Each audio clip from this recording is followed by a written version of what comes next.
Баршаңызға қайырлы күн, мен құрметті көрермендерім. Менің бүгінгі өте оңай әрі дәмді болып шығатын гүл салатымның рецебін қабыл алыңыздар. Бізге ең қажетті осындай форма және қажет заттардың барлығын осылай турап алдым, алдын ала дайындап. Мына жерде тауықтың төс еті мен сан етімен қосылған екі түрлі ет. Осы заттардың барлығын қосамыз дағыны жай араластыра саламыз. Және бетіне өздеріңіз қалаған ірімшікті қоса бересіздер.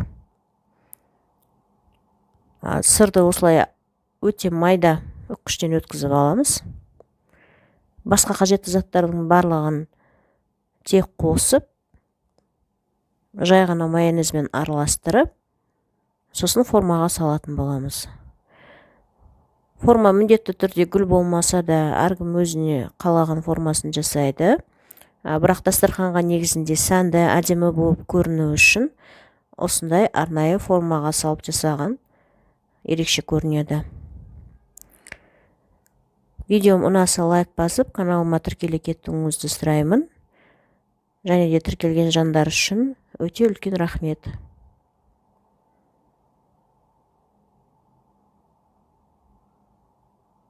Осылай барлығын әдемілеп тегістеп салып аламыз. Бұл салат жеңіл әрі дәмді болып шығады. Сіздерге 100% сеніммен айта аламын. Барлықтарыңызға ұнайды деген ойдамын. Алып жасап көріңіздер. Келесі видеода көріскенше қош сау болыңыздар.